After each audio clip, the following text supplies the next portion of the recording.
Flying type, nice and strong and can get you anywhere. However, one little shock and it's all over.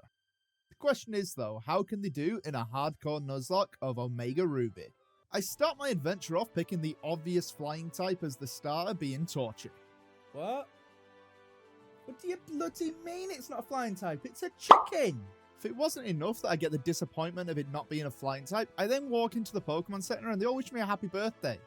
They all got the date wrong. My birthday's not till May. We progress a little bit further and I'm able to get some Pokeballs. Balls means we can finally get our first flying type Pokemon, and that's going to be a Wingull. It gets the nickname Mine. After this, we can progress on to catch our second Pokemon, being a Wurmple. I then go to evolve it and get a Cascoon. Well, Dustox isn't a flying type, so let's try this again. Squirt 2, I believe in you. Never mind. Never mind. We then get the joy of giving Wally his first Pokemon, and that's going to be a Route. I really think this game would have been better if our dad had have given us the Pokemon instead of Professor. Would make sense, you know, since he is our father. And then I progress far enough to actually be in Petalburg Woods, and there we can get a Silicune to guarantee not having to go through the Wurmple lottery. Once we've caught it, we give it the name Squirt, and we can carry on to the next encounter. That Pokemon, of course, is Tailo, as we get it just by Mr. Briney's cottage. I think Gil's a fitting name for it. After this, I evolve Squirt into a Beautifly to give it its flying type so we can use it, and then we can carry on to the first gym, being Roxanne. Now, you might think this is going to be quite a difficult one, but we do have a secret weapon, being our Wingull. We knock the Geodude into Sturdy with a Waterfall as it hits us pretty heavily with a Rock Tomb. Thankfully though, before we went into this battle, I equipped an Oran Berry. That gives me 10 more health and puts me out of the range of the Nosepass. She does manage to heal the Geodude with a potion, but it wasn't enough as it doesn't replenish its Sturdy, so we take it out. One thing you will know is Wingull is on quite high XP. I did this so it would get to level 15 as we took down the Geodude and learn Water Pulse. Unfortunately, one of these isn't quite enough to take down the Nosepass, but it does miss its Rock Tomb. However, since it has less attack than Geodude, it wouldn't have actually managed to take us out unless it had a crit us. This meant it was plenty safe to do one more attack and take it out, and we have got past the first hurdle. I can then progress a bit further and get another team member, being a Nincada. I give it the name Jacques, and we can carry on. I then speak to Mr. Briney, and he's on about taking Pico for a walk. Now, I'm not being funny, look at Wingull. Look how tiny its legs are. That is horrible that you would make it walk anywhere. I almost feel like Team Magma were actually justified there, as they're giving it a break from him. In return for us not calling the police on animal abuse, he ends up taking us to Dewford Town. Obviously, the first thing we've got to do in Dewford Town is take down the gym, but it's a flying type run, so are you really surprised that we just swept right on through it? I can then progress on into a cave where we can get our next encounter, being a Zubat. It gets the name Gurgle. We progress a bit further and are introduced into Maxie, but he just wants to have a staring contest with us. Like, seriously, the entire monologue, this guy does not blink once. We then end up having a May fight, but honestly, these May fights are incredibly easy, so I'm not going to bore you going through it. We've got a counter for the grass, we've got a counter for the fire, and then on top of that, we're not weak to her, so we can just take her out. But it's a good thing we had such an easy battle, as we've got to battle the Master Wally next. Oh, it's already over. Well, never mind then. Now, the next gym is Watson. Watson's actually an incredibly powerful trainer, therefore we need to be really careful about what we're doing. The first thing I'm going to do is I'm going to head back to Slateport, and I'm actually going to get the TM for Struggle Bug. This is going to be almost imperative to beat his gym. After that, we can evolve Jacques into a Ninjas. And then there's no point delaying it anymore, so let's go into the battle with Watson. He leads with his Magnemite, and I decide the best one to lead with is Jacques. I opt to go for a Mud Slap against him on the first turn, as he decides to return with a Thunder Wave. The Thunder Wave actually ends up not mattering, as I'd equipped a Berry, therefore I can cure the paralysis. Obviously, this means on the next turn we're able to take him out with another Mud Shot. Up next, we have his Voltorb. Now, his Voltorb isn't 4 times weak, so we're not doing as much damage when we hit it with the Mud Slaps, but thankfully, each time we use one, we're lowering its accuracy. It keeps trying to hit me with a rollout, but it's already an inaccurate move, and we're lowering its accuracy, meaning it never manages to get fully going with it. He actually only ends up managing to hit me once in the entire time it takes us to take him out. Once he's taken out, we have his Magneton to deal with. Now, this thing is pretty powerful, and it's quite hard to hit with flying types. However, I had an idea for this. It's the reason I went and got the Struggle Bug TM. It means I can use it and lower its special attack, and barring a crit, we should be pretty safe. It ended up going for a Supersonic against us and missing, but I figured I don't actually want to be staying in and getting confused. I decided to switch to Gil. Now this Pokemon has Guts, and I actually gave it Facade as well. This meant because I came in pre-poisoned, I should be able to do some major damage to him. However, unfortunately, he does confuse me on the turn I come in. Because I'm confused and how much damage he will do to me, I actually decide it's best to switch out again. Therefore, I decide to pick Squirt. The idea with Squirt here, believe it or not, was actually a sap. However, it ended up not being necessary because we could use Struggle Bug along with Morning Sun to make it so we're healing more than he damages us. Therefore, what originally was supposed to be a Pokemon dead ends up being a Pokemon that gives us the victory.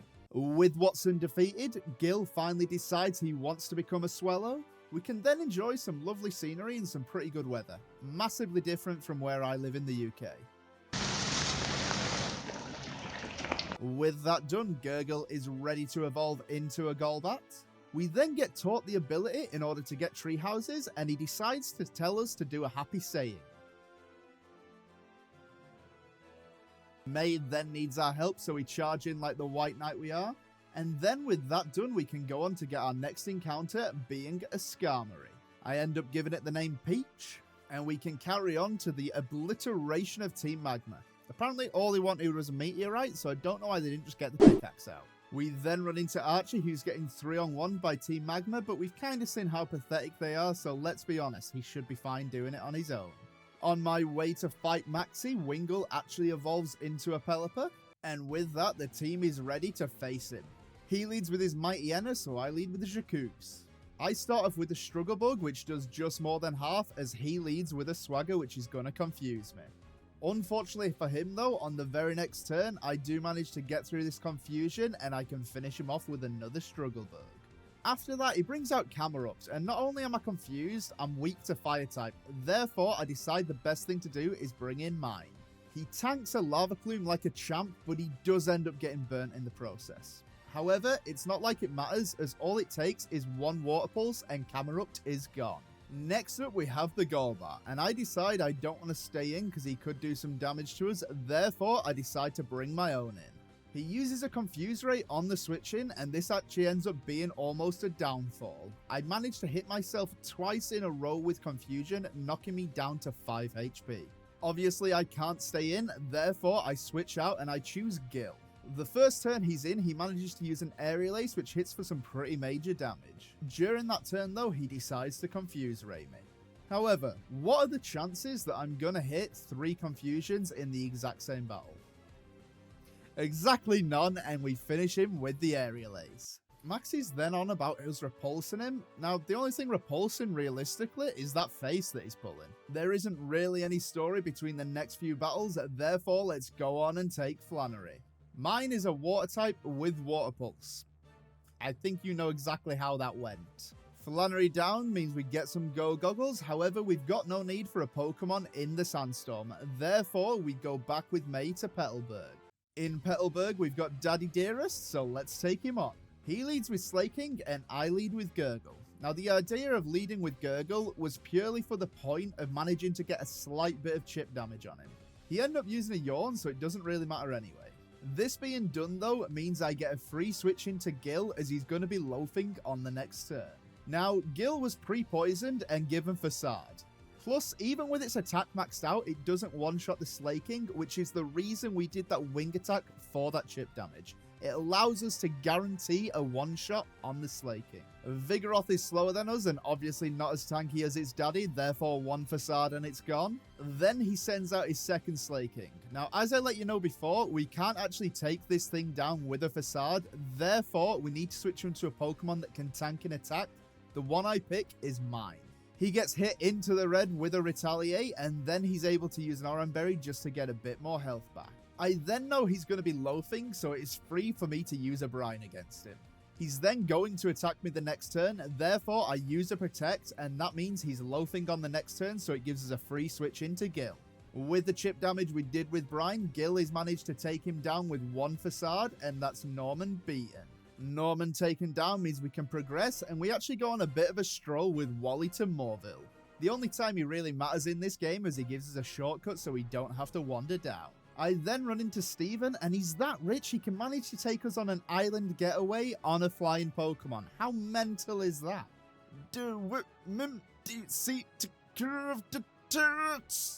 After the battle on this island, Gurgle evolves into a Crobat. And I'll tell you what, isn't he looking dapper? Steven is that rich, he then offers to give us a plain Pokemon. However, it's not a flying type, so we cannot accept. You okay there, mate? Ah, glorious to see another fellow Brit in the Pokemon universe. We then progress a bit further where Steven gives us the Blazikenite, but since our chicken ends up being useless because it gets a fighting type, we can't use it. I also get another opportunity to get an encounter, and that one's going to be Tropius. She gets the nickname Dory, and we can carry on to the next gym. We're known as a flying type trainer, so let's see who's better. She leads with Swellow as I lead with my Gurgle. At this point, Gurgle has learnt Acrobatics, so the Swellow goes down in 1. After this, we have the Skarmory. I decide to stay in just to see how much Acrobatics will do, and it doesn't end up doing an awful lot. It ends up using Steel Wing, and I get really unfortunate as it gets the boost to its attack with it. Obviously, it's not worth staying in, and we do have a Pokemon in the back that resists, being Mine.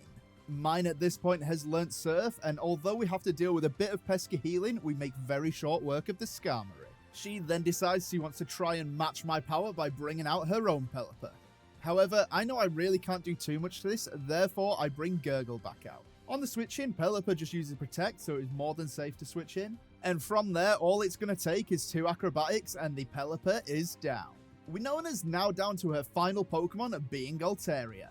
This thing can't do an awful amount of damage to me, and it can't take me out with a crit at this point. Therefore, I opt to go for an Acrobatics to knock it low. Unfortunately though, it goes for a Dragon Breath, and this actually ends up paralyzing me.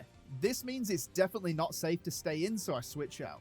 The Pokemon I bring in is Gil, and since I pre-poisoned it before this fight, the Guts plus the Facade is more than enough to get rid of the Altaria. This makes us the Flying-type champion. Not really surprised though, I repped a Crobat for ages. We then see a load of Team Magma members say they're heading to Mount Pyre, but none of them own a Pokemon with Surf, so I can't quite believe how they get over there. Obviously, when we get there, Maxie steals the ball and run because he doesn't want to deal with the beast of a 12-year-old that we are. We then decide it's time to go back to Slateport as they're firing the submarine off, and we want to see it since our parts are in there. Unfortunately though, Team Magma have made it there at this point and they want to steal it. Now, I'm not saying it's our fault, but we do wait around and let them jump in there. We could have easily stopped them if we'd have just made a fuss until the police got there. We then do run into another May fight, and there's a reason I haven't made any of the fights present in this run. It's the fact that she's so easy to take down, so it was never worth my time commentating over it. Like, in this time, you are watching me sweep through it as I've just fast-forwarded the whole battle. 1, 2, 3, 4, 5, all your dogs are not alive. We then have Tabitha get in our way to try and stop us from setting the submarine off. And I just want to say, there is not a chance in hell they managed to get away in this time as we swept her with one move. I think the story is incredibly bad here as we got through it too quickly to be able to see them get away. Anyway, all that done, there's not much to do other than take on the next gym, being Tate and Liza. You wouldn't think this is the 7th gym as they actually only have 2 Pokemon, being a Solrock and a Lunatone. Therefore, it makes sense to start with Peach. Plus, on top of that, we've got Mine there for special support. I lead by having Peach use a Metal Claw against the Lunatone as we get hit for a Rock Slide. Lunatone then manages to set up a light screen, and unfortunately, I would have used a Surf and hit both of her Pokemon here, but I flinched. I can then take the Lunatone out using Peach and another Metal Claw, and Solrock does the exact same thing again by using a Rock Slide. Unfortunately, for the 2nd time in a row, I get flinched. At this point, mine is pretty low. Therefore, I use a Protect as I use one Metal Claw against the Solrock. Now, she's pretty low at the moment, so I'm guessing she's going to heal. Therefore, I use this opportunity to heal up with Peach and switch out mine to Dory. Although we do have a bit of a palaver getting through all of the heals that she's going to use, we do eventually manage to brave enough power to take her down. We then get deafened by something going on, but our guy looks so happy. Like, seriously, how do you look that happy while covering your ears? Anyway, Steven recognizes that we need a bit of therapy, therefore he takes us into his cabin. Once he straightens us out, he makes it so we're able to dive by giving us a scuba suit. This camera looks so cute. Don't you just want to give it a bit of a kiss? All that done, we are now prepared, and what we need to do is deal with Maxie for the final time. Archie was there to stop him, and he does have the type advantage, but for some reason he couldn't manage it. Bloody ridiculous, isn't it? Anyway, it's up for us to take him down, therefore I'll lead with Jacuz as he's leading with Mighty Yenna. I decide to set up a couple of sword stances to max out my attack, but he ends up using Scary Face to lower my speed. I really wasn't expecting to do it this much, so I'm quite surprised. Unfortunately, even at +4, it's not enough to take him out with one struggle bug, so he does manage to get another one off, putting us about -4 on speed. At this point, I decide it's best to try and switch into Gil, as it's got agility to up its speed. Unfortunately though, on the very first turn I'm going to do it, it manages to use Taunt, meaning I can't use agility. This does put me in quite a precarious spot, but at this point I might as well just take the Mighty Yenna out. He then sends out Wheezing, and this thing has a pretty high chance of exploding, therefore I can't risk staying in, so I switch into mine. I called it perfectly, he uses Explosion, I tank it beautifully, and he takes himself out. He then sends out his Crobat. Now I know this thing can do pretty major damage, therefore I decide to bring my own in. Mine should be able to tank 2 hits, but unfortunately on the switch in, I actually get hit critically with an Acrobatics. I know at this point I'm unable to stay in, as I will not take it down in one, and another Acrobatics takes me out. Therefore I switch in the Pokemon that resists it, being Peach. Peach is able to take it down with a few Metal Claws while using Roost to make sure that we're not taken out by a crit. After this, we end up having Camerupt come out. Now this thing's gonna Mega Evolve, and I know for a fact that I'm one-shot, but I actually misclicked. I was supposed to switch out, but I ended up accidentally using Air Cutter. He then goes for an attack, and he went for Curse. Phew. That very nearly cost us the first death of the run. At this point though, we are pretty safe to be able to switch in mine, and we get switched in onto a Yawn. That really doesn't matter though, because all we need is one more turn and we can use a Surf, 4 times effective, and it's going to take it out. Maxie has been beaten for the last time. Groudon then breaks free and somehow teleports through the ceiling onto the seabed. Now Groudon wants to make it Eternal Sunshine. I'm not being funny, if that happens, I'm a Brit, my skin's going to be crackling like bacon. When we decide to go to Sootopolis to stop him though, you've just got a bunch of adults there waiting. Literally waiting for a child to solve all their issues. Very mature, boys. Very mature. Now, you might imagine, Groudon being a legendary and pretty powerful, it might be a bit difficult. However, it turns out it is a moron. The first turn we're against it, it uses Rest, and then it never wakes up so he can just plow away with Acrobatics. I genuinely thought we would have some trouble here, but apparently the AI is dumb as anything. Defeating him ends up bringing eternal happiness to the world. Now, I just want to say, I bet a few of the Australians didn't even notice a difference. And with that, we are now ready to take on the final gym leader, being Wallace. He starts off with Love Disc, and I start off with Jacuz.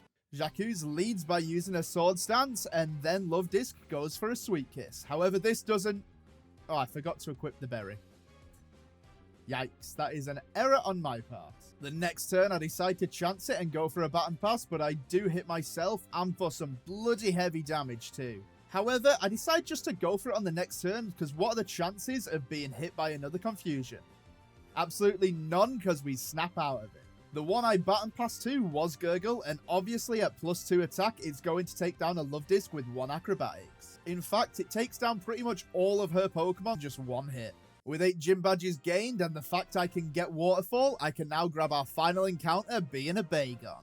I accidentally give it the name Dory, which is the same as the Tropius, but let's be honest, I'm going to pick Salamence over Tropius any day. And now we're about ready for the Elite Four, we can finally take on Wally with a decent team. Wally starts off with Altaria, as I start off with Gil. I'm pre-poisoned, so Facade makes incredible work of the Altaria. We then have the Magneton. Now, I know I'm not going to take this thing down in one, but I also know it's not going to take me down. Therefore, I just use a couple Facades on it till it does go down. At this point, I can be taken out by the Delcatty. Therefore, I decide to go for a Roost, as it hits us very minimally with a Disarming Voice. I do another Roost just to make sure I'm on the best health I can be, and then I take the Delcatty out with a Facade. At this point, he sends out Roselia, therefore I decide just to bring Jacuz in. He gets Leech Seeded on the switch in, and then I use a Sword Stance as she poisons me. However, none of that matters, because all I'm going to do is Baton Pass into Gurgle. Gurgle's got Acrobatics, so obviously Roselia is going to go down in one, and then all that's left is his Gallade. Unfortunately for him though, it's a fighting type. Wings slice through a fist, and that is Wally defeated and probably depressed for the rest of his life. I feel a bit bad. However, we might as well finish off our team at this point, therefore we evolve our Bagon into a Shelgon and then Salamence respectively. I also need to do a little bit of prep, therefore I go to the trick house and I grab an expert belt. That obtained means we're free to go and take on the first Elite Four member, being the Dark-type trainer, Sydney. Being Dark-type, I lead with a Jacuse as he leads with his Mighty Enna.